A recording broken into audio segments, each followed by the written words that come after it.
Hello to everyone. देखिए ये भी इम्पोर्टेंट टॉपिक है आपके। तो ये बहुत इजी है बट इसको सेक्शन ए के अंदर आपको काम में ले सकते हैं और रेयर केसेस कभी कभार ही ये सेक्शन बी के अंदर भी क्वेश्चन बना देता है।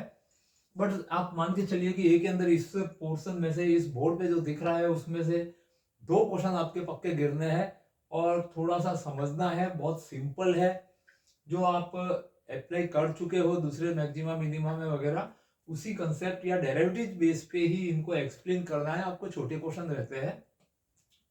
पिछले साल भी जैसे कि डबल पॉइंट पूछे हुए थे, तो अपन आज पढ़ रहे हैं सिंगुलर पॉइंट। तो सबसे पहले सिंगुलर पॉइंट की डेफिनेशन क्या है कि N unusual point on the curve at which the curve show an extra behaviour, मतलब विचित्र प्रकार का जब कर्व बिहेव करता है देन उन पॉइंट्स को अपन सिंगुलर पॉइंट कहते हैं। ऐसे कुछ पॉइंट ऑन द कर्व रहते हैं।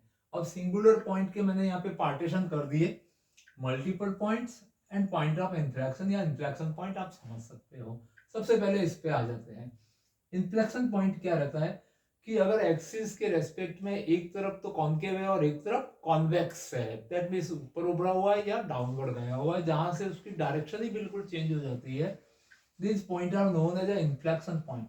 अब इंफ्लेक्शन पॉइंट फाइंड का कोई क्वेश्चन आता है, सपोज आपको कोई फंक्शन एफ दी हुई है, मान लीजिए f of x y is equal to 0 आपको दी हुई है और पूछा जाता है कि फाइंड इंफ्लेक्शन पॉइंट। तो उसका सेकंड डेरिवेटिव को 0 रखिए, यहां से आपको कुछ वैल्यूज आएंगे एक्स एंड वाई के, कुछ आपके आपके पास एक्स के कुछ वैल्यूज आएंगे और ये जो वैल्यूज आएंगे इन वैल्यूज से आपके पास में आपको ये देखना है, उसका थर्ड डेरिवेटिव फाइंड करना है और इन वैल्यूज को थर्ड डेरिवेटिव में भी रख के देखना है। अगर थर्ड डेरिवेटिव में आप रख के देखते हो उस समय अगर वो नॉट इक्वल 0 आता है और सेकंड डेरिवेटिव 0 है, तो मान के चलिए कि वो पॉइंट आपके लिए इंफ्लेक्शन पॉइंट हो जाते हैं। इसका अलग से सेपरेट एक वीडियो भी दिया हुआ है कि इंफ्लेक्शन पॉइंट आपको किस तरह से फाइंड करने हैं। तो ये तो आपका इंफ्लेक्शन पॉइंट d2 0 एंड इसकी कंडीशन रहती है कि थर्ड डेरिवेटिव इसका नॉट इक्वल 0 है।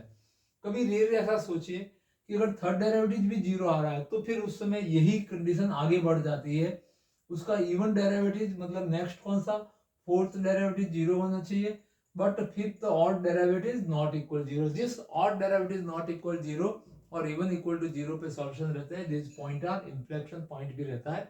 बट इतना एक्सटेंशन आपको नहीं देना है, second derivative is 0 and third derivative is not 0 पे इंफ्लेक्शन पॉइंट क्लियर हो जाता है। प्रैक्टिकली कोई ऐसा क्वेश्चन रहता है कि ये भी 0 आ रहा है तो उसको और कुछ नहीं करना, डिफरेंशिएट कर दीजिए, दो बार और कर दीजिए, fourth and fifth point. Multiple points क्या होते हैं? तो मल्टीपल पॉइंट होते हैं कि ऐसे पॉइंट जहां से कर्व की विभिन्न प्रकार की जो ब्रांचेज जाती है उसके अकॉर्डिंग मल्टीपल पॉइंट्स को डिवाइड किया गया है। तो देखिए सबसे पहले रहता है सिंगल पॉइंट। मान लीजिए ये कोई कर्व है जिसकी एक ही ब्रांच अगर गई हुई है, तो एक ब्रांच अगर किसी पॉइंट से गई हुई है तो वो अपना सिंगल पॉइंट कहलाता है।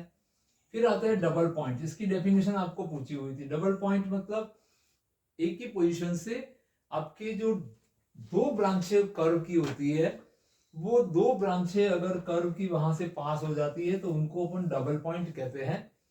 तीन ब्रांचें पास होती है, जैसे यहाँ पे दिख रहा है ये तीन ब्रांचें हैं, वो इस ओरिजिन से पास हुई है, जैसे कि एक ब्रांच यहाँ से, एक यहाँ से और एक यहाँ से, तो ये ट्रिपल पॉइंट है। चार ब्रांचें होगी, बाई क्वाड्रेटिक पॉइंट हो जाएंगे। तो इसी तरह से अपन कह सकते हैं कि आर ब्रांचेज अगर बहुत सारी जाएगी तो आर पॉइंट वो कहलाता है।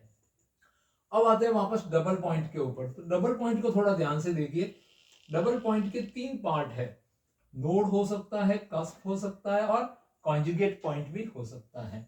अब आते हैं सबसे पहले कॉन्जुगेट को। आप कॉन्जुगेट में और नोड, कस्प और कॉन्जुगेट में बेसिकली फर्क ये है कि इन दोनों की जो टेंजेंट रहेगी वो टेंजेंट रहती है रियल, बट अगर इमेजनरी टेंजेंट रहती है तो वो पॉइंट किस में चला जाता है, कॉन्जुगेट। और कॉन्जुगेट पॉइंट का पता कहां से चलता है, इस इक्वेशन को देखिए ध्यान से। ये जो कंडीशन दी हुई है d2f dx dy, ये कंसेप्ट अपन ने काम में कहा लिया था, मैंने आपको समझाया था जब मैक्सिमा और मिनिमा पढ़ रहे थे अपन। तो मैक्सिमा मिनिमा की कंडीशन है वही।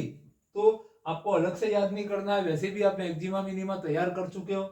तो d2f dx dy का square is minus second derivative with respect to x and second derivative with respect to y। ये वैल्यू आप फाइंड करते हो तो उस समय आपके पास में अगर लेस देन 0 आ रहा है, मतलब नेगेटिव आ रहा है, तो वो पॉइंट कॉन्जुगेट है। इक्वल 0 आ रहा है तो कस्प की कंडीशन है, और मोर देन 0 आता है तो नोड है। ये कौन से डबल पॉइंट है, बट इनके पार्टीशन डिपेंड करते हैं इस कंडीशन के ऊपर। अब ये कंडीशन जब अपन बनाते हैं तो आपने मैक्सिमा मिनिमा में पहले स्टेशनरी पॉइंट फाइंड किए थे। तो स्टेशनरी के लिए फॉर्मूला क्या था आपके पास, सबसे पहले del f upon del x equal 0 को सॉल्व किया था, फिर del f upon del y equal to 0 को सॉल्व किया था। इन दोनों को सॉल्व करके एक्स और वाई के कुछ पेयर मिले थे, आपको कुछ जोड़े मिले थे, मतलब वैल्यू मिले थे। अब डबल पॉइंट होने के लिए जो यहां से ये फर्स्ट सॉल्यूशन आप करोगे, यहां पर जो आपको वैल्यू मिलेंगे उन वैल्यूज को आपको वापस कर्व की इक्वेशन में रखना है। जो वैल्यूज कर्व को सेटिस्फाई करेंगे वही पॉइंट आपके डबल पॉइंट में काउंट होंगे। ये ध्यान रखिए कि आपने इन दोनों को पहले सॉल्व किया, फिर इनको आपस में सॉल्व करके आपने एक्स और वाई के बहुत सारे पॉइंट निकाल दिए, फिर उन पॉइंट को कहाँ रखना है, कर्व के अंदर रखना है। जो पेयर मतलब एक्स और वाई कोऑर्डिनेट का जो पेयर है उस कर्व की इक्वेशन को सेटिस्फाई करेगा, वो आपको डबल पॉइंट में काम में लेने हैं। अब डबल पॉइंट में नोड क्या है, कस्प क्या है, कॉन्जुगेट क्या है, तो इस कंडीशन को अपन फाइंड करेंगे। पहले ये वाला पार्ट करेंगे, फिर ये कंडीशन मतलब इनके सेकंड डेरिवेटिव निकालेंगे, और एक अल्टरनेट डेरिवेटिव dx dy या dy dx कोई भी निकाल देना, और इसमें वैल्यू रखेंगे। इक्वल 0 पे लिख देंगे इट इज अ कस्प, है तो डबल पॉइंट बट कौन सा नेचर से है, कस्प है। मोर देन 0 है तो नोड लिख देना, और लेस देन 0 है तो कॉन्जुगेट पॉइंट। आपका क्वेश्चन किसी भी प्रकार से आ सकता है, फाइंड कॉन्जुगेट पॉइंट। तो ये दोनों पहले सॉल्व करो, फिर इसमें वैल्यू रखो और उसको नेगेटिव शो कर दो। Find double point and right the nature of double point, तो भी आपको यही करना है। और नेचर पूछे तो इन तीनों में से कोई एक आपको लिखना है। डायरेक्ट कस्प पूछ सकता है, नोड पूछ सकता है, तो इसकी कंडीशन तो सेम ही है, सॉल्यूशन का मेथड भी सेम है। ये सेक्शन में जरूर गिरता है। अब इनका ज्योमेट्रिकल मतलब इनका ग्राफिकल स्ट्रक्चर में क्या फर्क है। डबल पॉइंट के अंदर 3 पार्ट है, node, cusp and conjugate. Conjugate और इन दोनों में पहला फर्क तो यह है कि कॉन्जुगेट की टेंजेंट इमेजिनरी रहती है, वहां पे कोई ब्रांच जहां से कर पास हो रहा है वहां पे कोई टेंजेंट रियल टेंजेंट नहीं होते। दैट मींस कॉन्जुगेट तो साइड हो गया। अब रियल टेंजेंट इसमें भी होती है और रियल टेंजेंट कस्प में भी होती है। तो इन दोनों में डिफरेंस क्या है, कस्प एंड नोड में डिफरेंस अगर आता है तो नोड एक ऐसा रहता है जहां से कर्व की 2 ब्रांचेज आ रही है, मतलब है तो डबल पॉइंट, 3 ब्रांचेज आ रही है तो ट्रिपल पॉइंट था। तो 2 ब्रांचेज आ रही है, यहां से देखिए एक बार इधर से आ रहा है और वापस इसी पॉइंट से ये एक ब्रांच और गई, 2 ब्रांचें गई यहाँ पे कर्व की। और इस पॉइंट के ऊपर अगर इसकी टेंजेंट खींची जाती है, और दोनों टेंजेंट अलग अलग है, रियल एंड डिस्टिंक्ट टेंजेंट है दोनों टेंजेंट, ये tangent T1 and T2 tangent है, ये दोनों अलग अलग टेंजेंट है। जिस पॉइंट जहां से जिस पॉइंट से इसकी 2 ब्रांचें पास हुई है, मतलब कर्व 2 बार पास हुआ है एक ही पॉइंट से, तो उसको नोड बोलना है। कस्प क्या होगा, एक अलग ब्रांच है और ये भी है, और इसकी कॉमन टेंजेंट है। यहाँ पे टेंजेंट कैसी रहेगी, हमेशा कॉमन टेंजेंट रहती है। यहाँ पे दोनों टेंजेंट अलग है तो नोड हो गया, और कॉमन टेंजेंट है तो वो कस्प हो गया। क्लियर। तो इस तरह से अपन नोड कस्प दोनों में रियल टेंजेंट रहती है, लेकिन फर्क ये रह जाता है कि इस नोड के अंदर दोनों टेंजेंट अलग रहेगी, जहां से 2 ब्रांचें जाती है, मतलब डबल पॉइंट के दोनों टेंजेंट अलग होंगे तो नोड है। अगर टेंजेंट कोइंसाइड मतलब एक ही कॉमन टेंजेंट है तो वो हो जाता है कस्प, और इमेजिनरी टेंजेंट है जिसमें कोई एग्जिस्टेंस ही नहीं है तो वो कॉन्जुगेट रह जाता है। मैथमेटिकली आप कैलकुलेशन बेस पे समझाओगे तो 1 2 3 4 और 5 वैल्यूज आपको निकालने हैं, और इस वैल्यू की जो चार्ट दी हुई है इक्वल 0 लेस 0 एंड मोर 0 से उसको आप नोड कस्प एंड कॉन्जुगेट में डिवाइड करना है। आपके ए सेक्शन में इसमें मटेरियल है, आएगा, आपको तैयार कर देना है।